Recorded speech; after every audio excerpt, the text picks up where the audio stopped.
Teddy Talk Show. Feeling wavy, baby. Welcome back to Teddy Talks. Always great to have you guys back here in the room. Thank you for joining us. And we are here courtesy of The Other House. Thank you very much to The Other House for having us here. If you are ever in the SW area, Chelsea, Fulham, South Kent, visiting London, Hyde Park, any monument around London, make sure you come and check out The Other House. Sid, we need to start with something huge, massive. Pause. Taylor Swift has apparently, I need to be careful how I say this, but has there been some scams around Taylor Swift tickets, buying? Have you ever bought a Taylor Swift ticket before? I'm not a Swiftie fan. You're not a Swiftie? And this is the first time I'm hearing of this, so tell me a bit more. If you are a Swiftie fan, some of you I know were upset, especially because maybe your partner, boyfriend, husband came to you with some amazing tickets for Valentine's Day and apparently they were fake. Oh. Just in case that wasn't clear for some of you guys at home, there was some Taylor Swift tickets that were apparently a scam and it was fake. And this was post-Valentine's as well, so... There's a lot of broken hearts on Valentine's Day. Yeah. Who's to blame? I don't know, is it Ticketmaster? Is it I don't know who's actually... I can imagine from Taylor Swift's side of the fence, she would probably have been blaming her team because it really isn't her problem. And from her point of view, it's like I turn up to essentially perform and give the people what they want. But I hear how people get quite deep with being a Swiftie fan. So that is also a detriment to how much Taylor Swift puts into connecting with her fans and even her lyrics. She puts everything on the table. She leaves. I've heard some relatable lyrics. I've been on TikTok and I see these lip syncs on TikTok and I see how relatable some of Taylor Swift's lyrics are to the fans. And boy, I don't think she would have taken the approach of this isn't my problem. Mm-hmm. I think it would have been your question, who's to blame? Yeah. Definitely. I mean, at first we have to point to the fraudsters, of course, because, you know, without their criminal activity, you know, people wouldn't be scammed in the first place. But I think this, the other party who's partly to blame here is, you know, the wonderful boyfriends that try to do a good thing for their partner. Oh, you would blame a boyfriend or a husband? Well, they've obviously not done their due diligence on where they're getting these tickets from. This is a good deal. Yeah, they just looked at the good deals and they thought, swipe, job done. You know, I've made my missus very, very happy, which, you know, if they've been listening, they did a really good job there, but obviously they just bought the wrong ticket.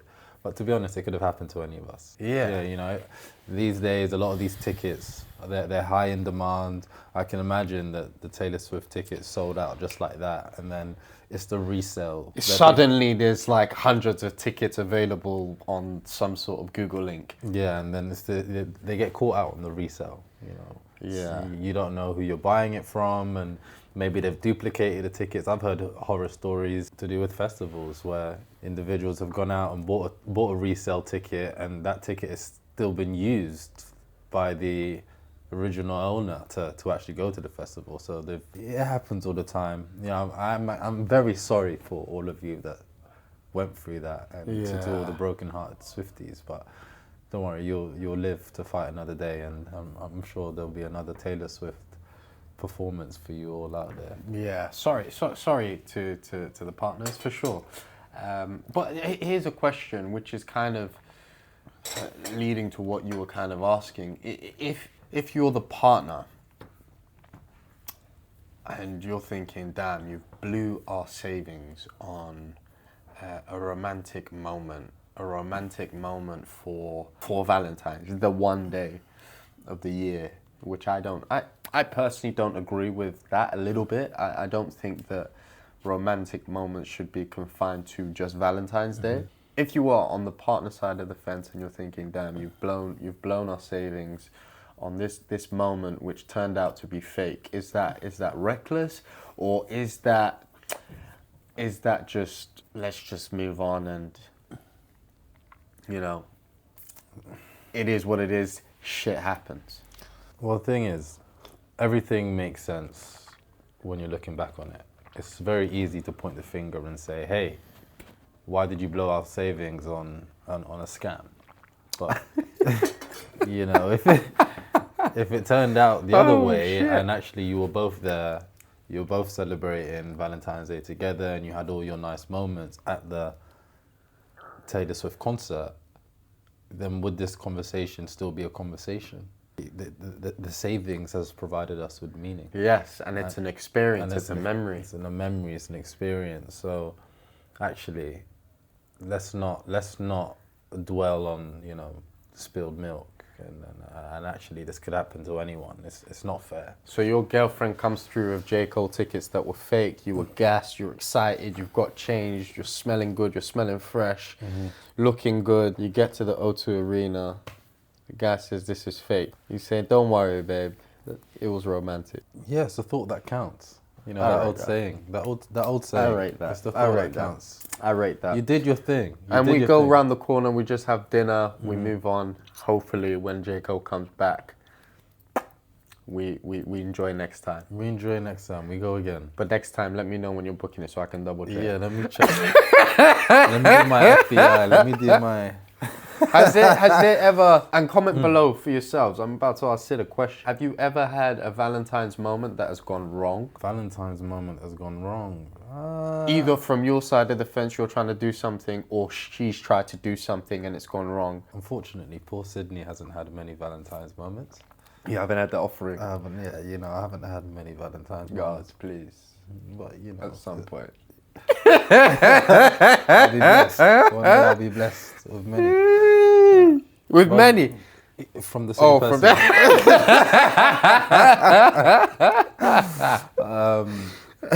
But the short answer to that is no. No, okay. Yeah, when I've planned my Valentine's, they've gone really well, and vice versa. We've, you know, the ones who I've shared those moments with, we've all done our bit really Mad. well. Yeah. It's kind of like what we were saying earlier on with the J. Cole moment. It's like shit happens, we move. Let's just enjoy ourselves. Let's not worry over spilt milk. Let's not point the finger. Let's just have a good time. Let's have what I suppose you expected to have of this situation. Because really and truly, I kind of feel like it boils down to the expectation of individuals. If you go into it with no expectations, I don't feel like anyone would be like, let's argue over this moment, or let's just... I feel like you have to be really spoiled to be like, oh, this wasn't what we expected. Like, you have to be... It's not, everything's not perfectly falling into place. Yeah, in general, that's life. Yeah. You know, that's life. Obviously, scamming isn't something that you wish on your worst enemy. But I can imagine that Taylor Swift would have been pulling her hair out. And I'm sure there are going to be, you know, more moments where artists, you know, do something nice for their fans who have been scammed.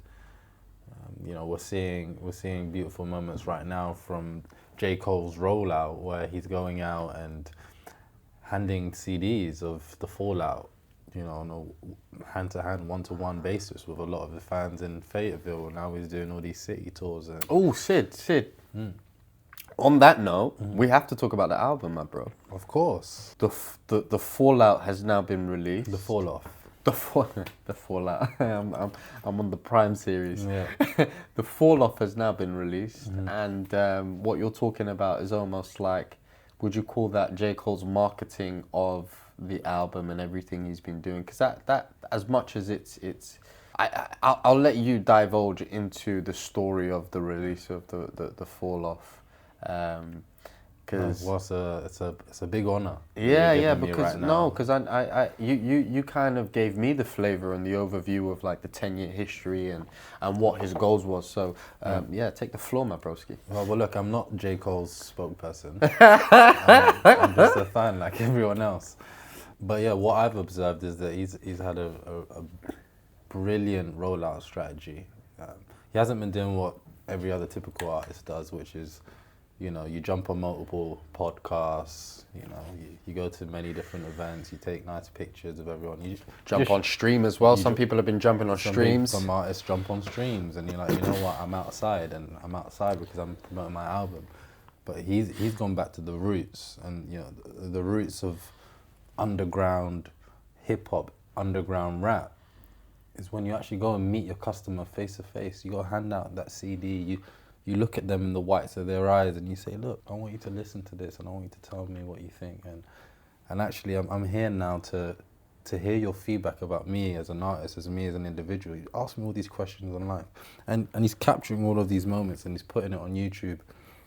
And he's driving around in the old school Honda Civic. That was cool, by the way. That's cool. That was cool. I love an old school car as well, and that was Classic. a nice moment. And it's all. Although people have also been saying that that's a bit of showmanship. Yeah, but I think to J. Cole fans who know him as an individual, that they understand that this is part of who he is. This is part of his brand. He's using the Honda Civic as a time capsule to show this is the type of car I was driving back in the day.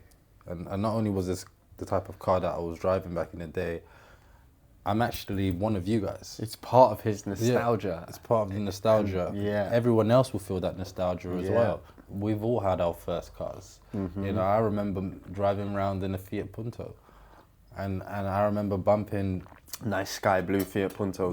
It was a beautiful car. nice sky blue Fiat Punto, and I was playing J. Cole's Friday Night Lights and Blowing out the speaker. blowing out the pause. speakers, playing the warm up, all of these.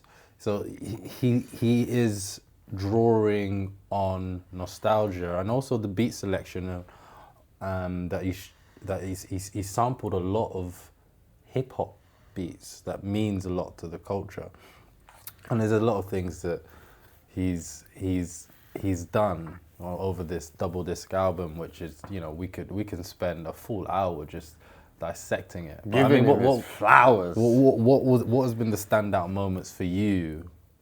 Which songs has resonated?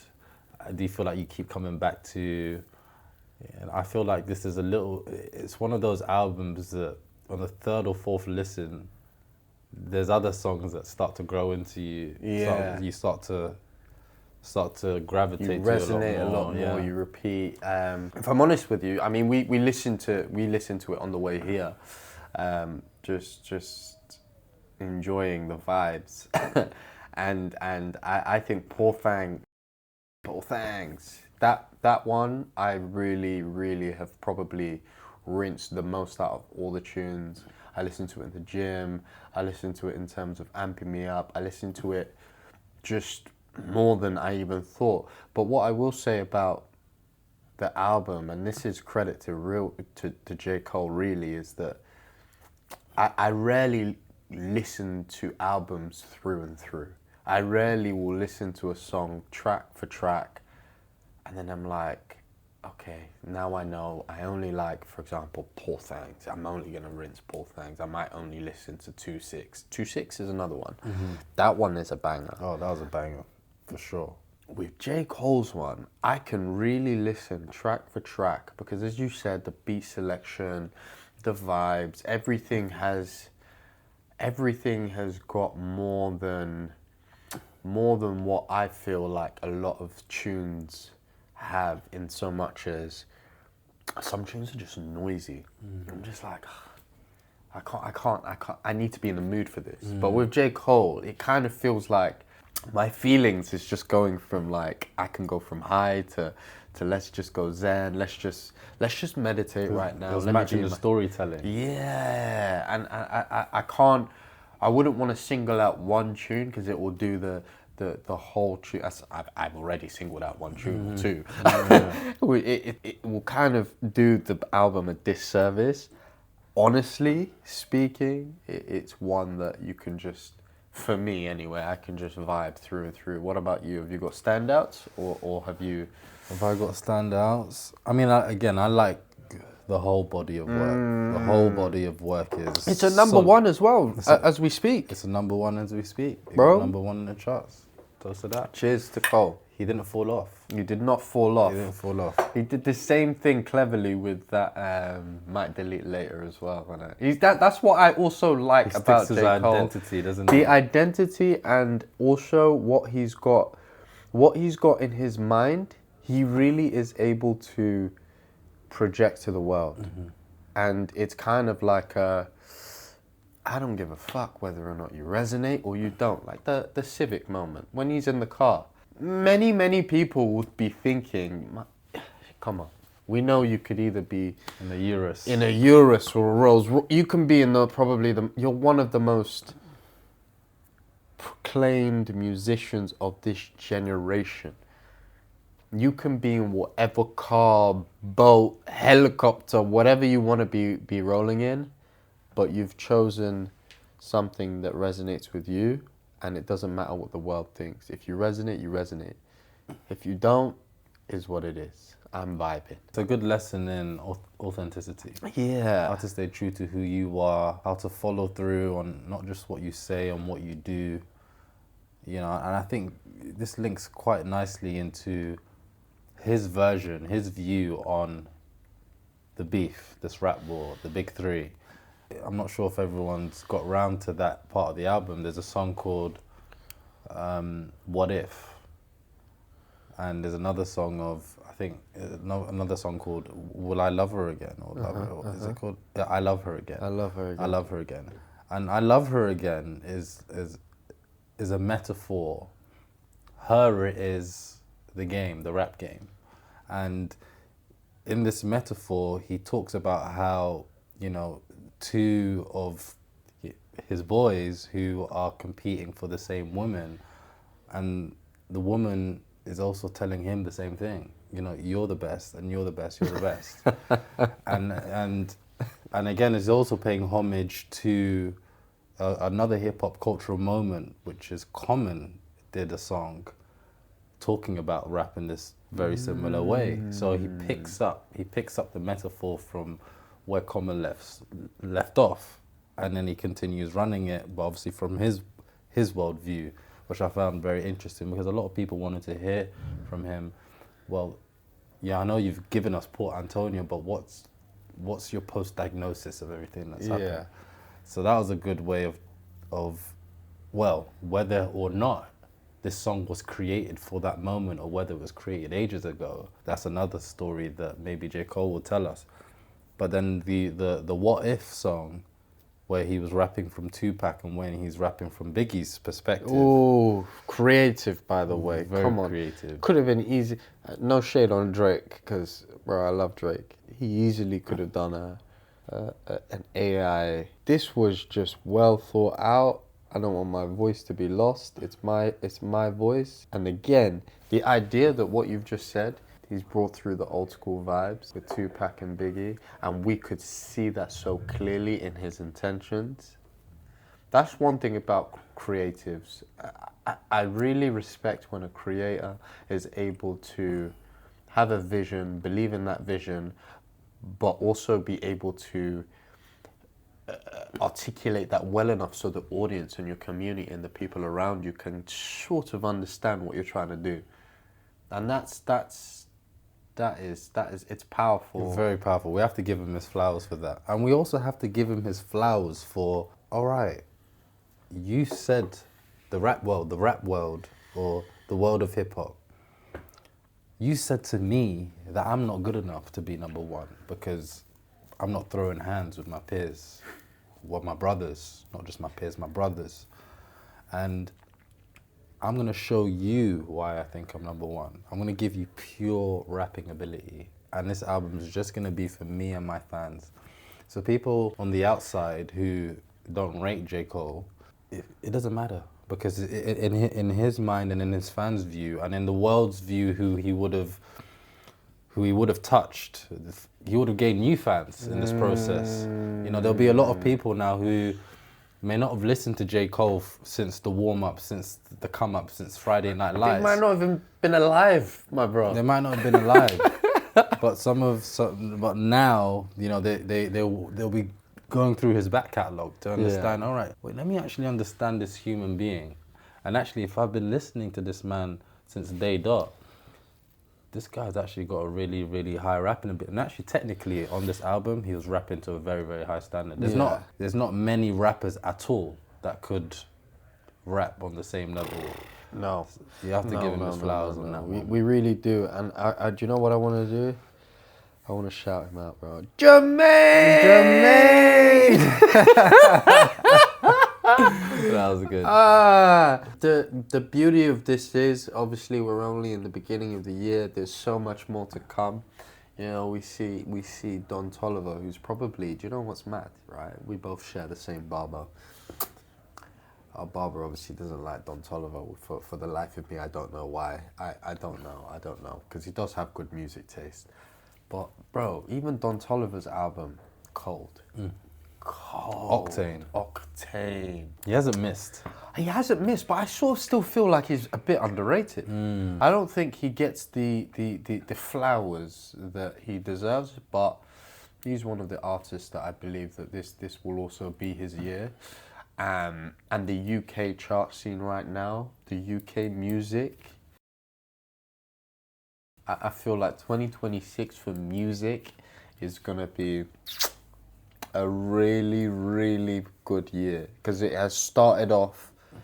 Central C's released some of his stuff as well. He's released his Iceman freestyle, which we saw. Cold. Mind-blowingly.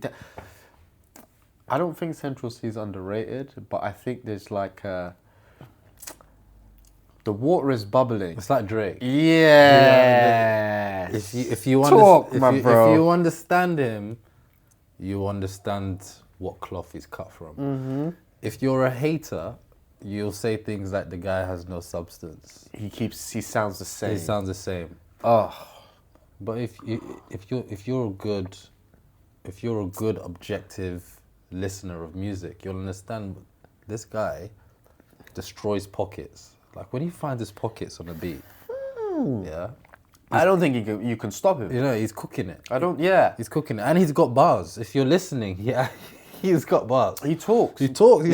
It's not noise. Whereas a lot of people are listening to noisy stuff. And he's talking. He's talking on that Iceman freestyle, and some say there might be a few jabs at the situation that transpired of age. Interesting. I didn't hear that. So what? So some people are maybe saying, I wasn't listening well. Well, I wasn't listening well until I saw a reactor's YouTube video breaking down their thoughts and feelings on the opening bars and then the overall theme. You know, Central C is now talking about his position in the UK scene. He's now at the top. He's now at the peak of the mountain, alongside Dave, alongside Skepta, and all the other. I'm glad you caveated that, because there'll be a lot of people in the comments that might say, "What do you mean?" There's a lot, and also I'll put Chip in there as well, because he doesn't. I don't want him to diss me as well. He can't run out of bars. Yeah. Next thing you know, there'll be a file on someone, right? I don't need that file. So let's keep it as that. Oh shit. There was a few nods to the situation that he's in. You know, he's saying things like, you know, I'm getting calls about beef, but my feet's in the sun. That's a juxtaposition. One more time? I'm getting calls about beef, but my feet's in the sun. That's a juxtaposition. What does that mean? Juxta. So when he's saying juxtaposition, he means this is a little bit of an odd dilemma that this call is putting me in, because as you can see right now, in engaging in this sort of combative diss tracks or you know PR, it's not conducive to what we're trying to do right now. If you're not calling me about closing deals, about the next thing that I'm about to conquer, it doesn't really make sense. But at the same time, I'm conflicted, because as an individual, as a man who believes he is at the top, and someone who respects the art of war within rap, he wants to engage. So, you know, he's talking about that a lot. And a lot of people are saying, well, who has he been engaging with, or who has tried to engage with him? So maybe this is his way of talking to the H situation, where, you know, when he dropped his album, H was very quick to respond, and because obviously Central C made the comment and said something along the lines of, you know, they gave a Brit Award to a guy like H. Yeah, and obviously which H, I rate H as well. You know? oh, yeah, of course. I do think rate that him. was. I think that would have been a Central C moment of him. He's feeling himself. He's feeling himself. feeling and himself. quite rightly so. And quite rightly so. And it's okay to be braggadocious. That's like part of the game.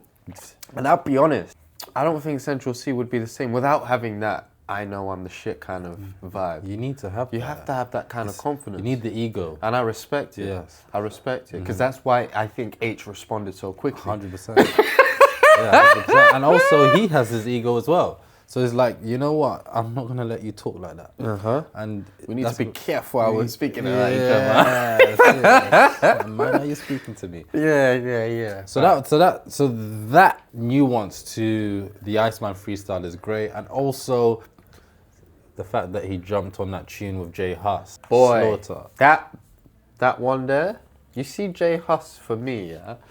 He's a year below us, isn't he? He's Just about, yeah. 29? 1996. Okay. Yeah. Damn, we're giving away the age. yeah. Jay Huss for me feels like a godfather in some sense. Just the way he flows, the way he talks his stuff. It's a lot of authority. There's a on the track. lot of There's a lot of yeah. authority. You can hear the aura. I feel it. Yeah. Pause. Yeah. But that tune there, there's a bounce to Jay Huss and the way that, and this is another thing about Central C which I respect so much, he is able to, very similar to Drake, where he's able to just dive in and out of genres. Versatile. He's very versatile and it fits. It's not forced. It's not forced whatsoever. I think that we've covered the music industry quite well. And thank you very much, Sid, I've got to say, for the overview on J. Cole, the overview on Central C and where we're at right now in the music industry, because I'm waiting for yours. Hey, soon come. I'm waiting for yours, my bro. Soon come. Steady talk show. Hey, steady. Guys, if you didn't know, you should know by now where that voice is coming from. We don't know. We don't know We're yet. still We don't know. investigating. I don't get it. Forget about it. Forget about it. Speaking of creators right now, if you didn't know, we are based in the UK, and the UK has got a very high unemployment rate at the moment. The highest that it's ever been since nearly 5 years. The youth unemployment is at 16.1%. Damn. And I think, considering we've been speaking about these amazing creative people who, quite rightly so, have also influenced the culture, we also, I don't know if you've seen on TikTok, Instagram, comment below if you guys have seen it, but there's almost ads for people to jump on social media, start taking social media seriously. If you don't have a TikTok, for example, say create your TikTok, post every single day, post 2 times a day, post 3 times a day, post 4 times a day. And by the end of the year, you should be able to be in a position to quit your job. Facts. That I think has also got a part to play in why people are starting to feel as though they're questioning their position, because you know, you'll see someone post, which I'm on the fence with this a little bit. You'll see someone post something like what I just described. Take social media seriously. Post. I've done it and I have this fancy car. Or I've done it and I now live in this amazing house. Or I've done it and I now live in Bali, Dubai, or all these amazing fancy places. I do believe that has a part to play in some of the employment rates shifting in the way that it has in the past 5 years. Social media is obviously like a huge part to play. And I think the elephant in the room is AI as well. A lot of Great businesses, brands are seeing themselves do more with less. And they say, okay, look, I don't need this developer because I can run this code through AI. Or I don't need this brand strategy from this individual anymore because I can run the brand strategy through the AI. So a lot of companies are seeing ways in which they can cut corners, and the graduate level entry jobs are the jobs that are being taken by AI, and also even on a high level in the organizational chart as well. Maybe you might have had two senior people who could have done this role, and now actually you only need one because one is super effective, and add AI on top of that, they become 10 times more effective, which means when you're out recruiting, you're trying to find someone who can match this super high benchmark. So there's a lot of difficult things there, and I think that actually great segue. You know, we were just talking about Central C previously, and one thing that I saw on social media not too long ago was Central C's manager had posted on his story, very insightful, very transparent about what it takes to make your first million. And Interesting. and it brings me back to, you know, a moment that I remember Christian Wade, a rugby player, he said to us, you know, when I'm having a team meeting, I think it was like an England team meeting, one of the coaches said to him, one of the things that you need to focus on is controlling the controllables. Oh, powerful. Controlling the controllables. Don't worry about anything that you can't control. Worry about the things that you can control. And why I've said that, you know, linking it to what Central C's manager has posted online, was that he said, stop being invested in things like Range Rover Sports, all the materialistic things that put you out of pocket. Yeah. He said, I'm in a position I'm in right now because I was prepared to sleep on the floor. I was prepared to move back in with my parents, and I'm prepared to grind hard. He said the moment where I essentially released my ego and said, you know, I'm ready to make these sacrifices to get to the place that I want to be in, that helped me in the transformation and becoming who I want to be. So actually, you know, if you are unemployed and you are going through these tough times, we say it to each other all the time: block out the noise and focus on the plan. What is your plan? And your plan doesn't have to be the greatest or biggest plan at all. It just needs to be something that you can execute and tweak and refine. And I want to take that notion back to what J. Cole said in one of his interviews, where I think he was asked a question, and he talks about having a vision, but not only having a vision, also believing in that vision. Everything that you just said is so valid, and people have a lack of belief in this day and age, even though there is still so many resources. I fall foul of it sometimes. I'm thinking to myself, damn, there is just so much going on right now around me, and I'm like, you know, there's no point doing this has been done before, or there's no point doing this because this moment, the moment's going to move on. Which brings me to a question that I had when you were talking about when you brought AI into the conversation. Do you think that mentally people are struggling with the idea that AI is maybe more efficient than doing, I don't know, like an organization task or tasks that perhaps is on a job description? So they will read a job description and think, I don't think I'll last past a year because AI is going to take over this job. Because AI is pretty much accessible by everybody. yeah, that's a good question. And I think it's discouraging people, essentially. Yeah, I think that discouragement is always going to be there. 50, 100 years from now, maybe it's not AI, maybe it's another beast that we're dealing with, and that's the new discouragement. But I think one thing that we have to believe in as individuals and as a collective is that your personal brand is unique. No one can replace you. So powerful. You are one of one. You came from your father's sack and your mother's egg. Which is a very special moment. It's a very special moment, and you competed. You competed against millions of little squiggly things, and you got here. So your unique journey makes you who you paint are. a very vivid picture. Yeah, my you need to brother. paint these vivid pictures. So listen, so when you think about how you even came to be, and then you think about your own life experiences, AI cannot copy that. AI doesn't know how you navigate the world. That wasn't just AI. We've been competing amongst ourselves as humans for a very long time. Sometimes we don't like to admit it as well, but when you first applied for a job, guess what? There was hundreds of thousands of people that also have applied to be a receptionist, or have applied to be a salesperson, or have applied to be a recruiter, or applied to be whatever it might be. You know, when you go to uni, you want to be a doctor, guess what? There's hundreds of parents that are telling their kids to be doctors as well.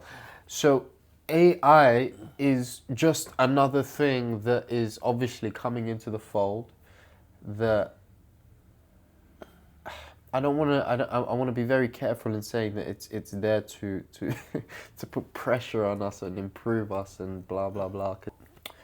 Let's not fall into making this an excuse as to why we can't do the things that we potentially have dreamed of, we envision. Let's prove to ourselves that as much as AI is an incredible thing, we are the masters of AI. Until we get this potential Terminator moment where the robot decides that actually we need to be self-sufficient and we don't need humans, we are still the masters of this great technology that we don't know what's going to happen in 5 years. And let's worry about today rather than worrying about tomorrow. 100%. And I'll just add to that by saying, and I'll just add to that by leaving the audience with something that I found recently. A 16-year-old from South Africa called Bolale. Bolale, shout out to Bolale. Bolale has recently created a lot of wealth for herself by making these earrings that tell you when you're in danger. So very, very good for women who might be walking home alone, through areas that leave them at risk. And, I even know this about myself because I have a little sister, and I remember when my little sister was walking home from school, she used to call myself or call you or call my brothers or call my mum in the last stretch of her home when she's going through certain areas that she knows are quite dangerous for a young woman. So to have a device like that, and actually built by a 16-year-old, anyone can do this. And actually we now live in I would actually say, even though we live in one of the most darkest times in terms of those stats, we live in actually one of the best times, because we live in an era that you can now create anything without getting the help of the biggest companies in the world. Yeah. The tools that are available to you now, you're able to jump on apps like Cursor, Lovable. I'm not even plugging these things because we're paid. This is just... We're not paid by them. We're not paid. We need to pay. You can now design apps through a prompt. We now have the tools available to us to get our ideas that are stuck in our head and get it into the real world. And actually the only thing that's separating you from good to great is your willpower now. Yeah. Is your belief in your willpower to say, actually this vision, this dream, this movie that I keep playing in my mind, I love it so much that I'm going to commit to it. And I'm going to commit to it regardless of what other people say. Yeah, I'll say that I have this thing in my head where it's dare to dream, dare to believe, and dare to do. That's a good one. Dare to believe, dare to dream, dare to do. Like that, those things right now, despite what technology is doing, is something that I think is simple enough for everyone. And I think it's actually quite crazy that it shows that a 16-year-old is doing something that big tech companies aren't even doing. That right there is proof in a country that is so Challenged in many different ways. indeed, and it shows that as long as you can dare to dream, dare to believe, dare to do, you'll have all the driving forces that hopefully will push you in the right direction. Everything else will work itself out. 100%. We're out here competing with AI, but you know who's told us aliens are coming or they're already here? Oh, go on. Who? So on one hand, we've got AI to deal with. On the other hand, we've got aliens. And it came from someone who we all respect.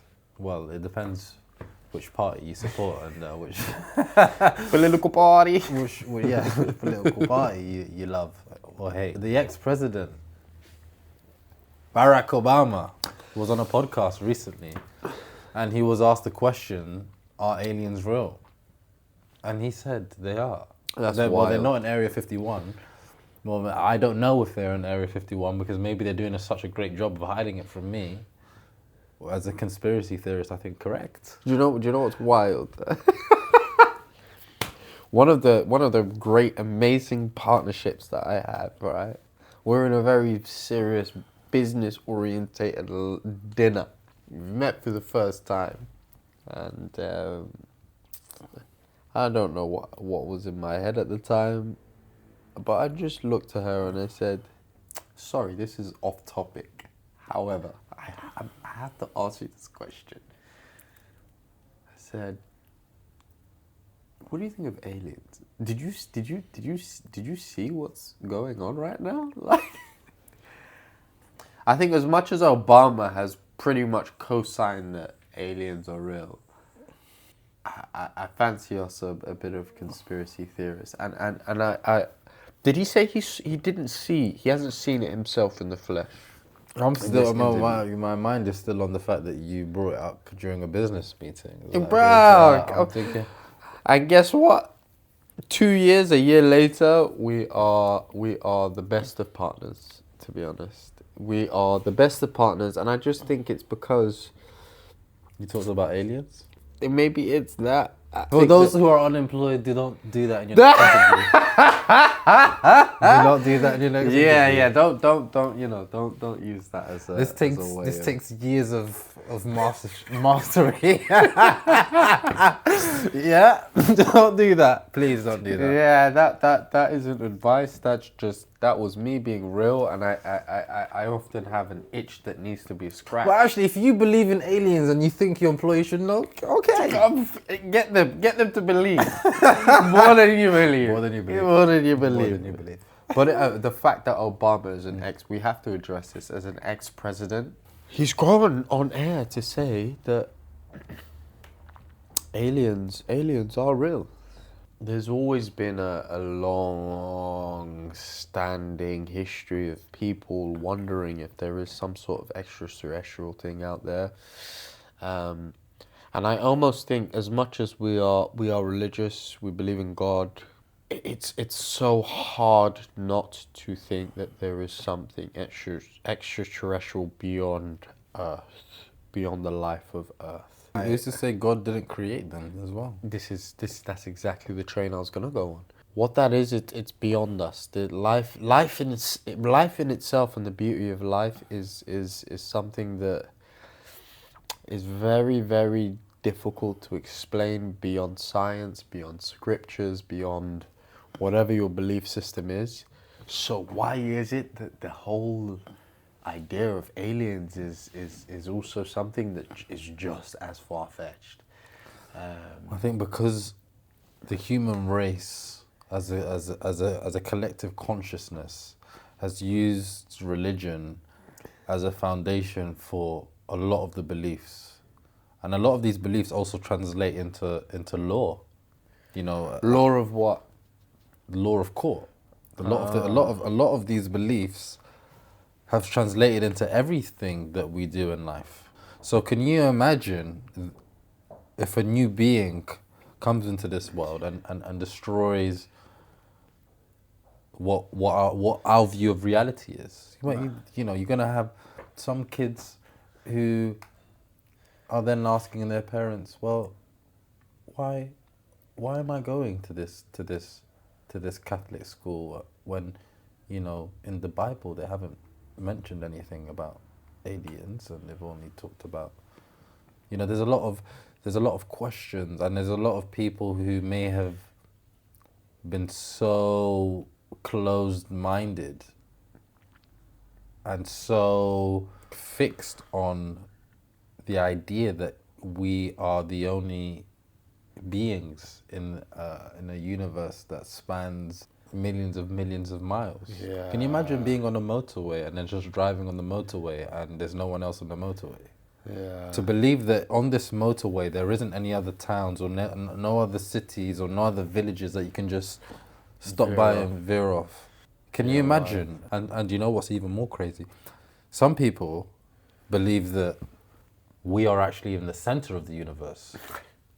So even think about that. My mind doesn't work that way. My mind doesn't work that way in the sense that I think that life is bigger than just Teddy. Life is bigger than just Teddy Talks. But no, in all seriousness, I could never be so self-absorbed that I would think that there's nothing outside of what's going on in this room right now. If you maybe take that logic and take that kind of mindset, why is it that there's nothing going on outside of this planet that we live on? Like, the idea that we haven't explored our own sea to the fullest and the depths of the sea, our technology still hasn't allowed us to really understand the full scale of what's going on in our ocean. Like, hello. Come on, Like, that in itself is wild. it's wild. We haven't discovered the depths of our ocean. We haven't discovered the depths of the universe. And the thing is, what's going to make things even more difficult now is because of AI, a lot of things that are spotted and shared on the internet, people just debunk and say, well, that's not real, that's AI. Yeah. Which is a shame, which is annoying. I'm not saying this one is real because I'm not an advocate for this at all, but there's one of the social media posts that I saw in this last couple of weeks was a Chinese white dragon. Oh my God, I saw that as well. Yeah. Yeah, I saw that as well. And you know, it looked like a dragon that could have been on Game of Thrones. It looked like Game of Thrones. It really, really did. 7 Kingdoms. I was thinking, damn, is this an episode or what? Yeah, and I don't want to fool the followers or audience to say that this is a real dragon. Wait, can I just say this real quick? Do you know how mad this is, right, guys? We genuinely haven't spoken about this white dragon, but we both kept it to ourselves when we saw it. Can you imagine? We didn't want to be like, hey, bro, is this AI or not? Because you don't know. You don't know. Nobody wants to be like, if it was real, we both didn't want to be like, yo, did you see this white dragon? Because is that because we didn't want to look silly? We'll make the assumption it's AI. Of course it can't be real. It's not part of our reality. It doesn't exist. So that how many times are we going to palm off things now and just say it's not, even real things that humans do. You just say, oh, this person can't reach the peak of their powers and do this exceptional thing, and say, nah, you didn't do that, that was AI. Oh yeah, that picture that you just took, that video that you just did, there's no way you did that. I've had that in some of my That was comments. AI. I've had that in some of my comments. I'm literally facing a camera. It's me and the camera, and I see in my comment someone said to me, oh, "This is AI." What? Me and lips? This must be sarcastic. This must be sarcasm. You really think I can't look at a camera and lip sync something? A couple of episodes ago, we did talk about the idea that the social media channels need to maybe take some responsibility and ownership in somehow, I don't want to say censoring things, but making it more apparent that this is an AI video. So that it negates this whole, is it AI or not? I don't think, you told me something about YouTube. YouTube has... introduced some rules recently about the algorithm. Yeah, share it with the audience. Well, what they're doing now is they're picking up AI slop. So low effort videos, you know, their algorithm now picks up these videos. A lot of the videos that look the same, let's say, you know, a lot of AI creators are creating these faceless channels that are all doing the same thing. You know, I just think of one that you might have seen over Christmas. Could have been an AI video of a fireplace, and it's just constantly burning in the background. YouTube's picking up all of these videos and they're demonetizing it. And I guess it's a good thing for creators who are being outcompeted by these AI channels. And now actually, if you are creating a channel with AI, you've got to be more intentional with your prompts. You actually need to do more to make the channel look like it's a unique channel rather than every other AI video. So that's great. And then they're doing a lot of other things. I think it's great, but I think they need to do more. 100%. Rather than taking away money incentives, it's not about the money, it's about clarity. I think we need to be clearer on what is real and what is not real. What is real and what is, I don't want to use the word fake, because it's not that it's fake, it's just that it's augmented reality, essentially. I don't ever want to be in a situation where I'm lost between life and a game. I don't think we need to single out certain social media platforms. I just think we need to come together and we need to use our common sense to maybe not let this whole AI thing get out of control, especially where we're creating images and we're creating almost like a virtual reality within our own reality, because that's what's happening right now. I, in my own personal opinion, I just think that there's a line, and sometimes, like the White Dragon, you're kind of like, hang on, I just watched a Game of Thrones series or a Seven Kingdoms series, and I'm like, shit, you're telling me that this is all the way in a world that I've not been to China. We haven't been to. In fact, we were there in transit, but we haven't explored that world.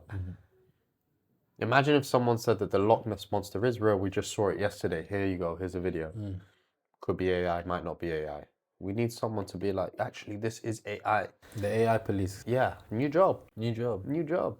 Hey, Sid, you just created a new job. Kia Starmer. Make sure I get my little cut for that. Hey, look at that. Maybe we need to have a conversation with Parliament. Yeah, I'll talk to you. I'll tell you how it's done quick.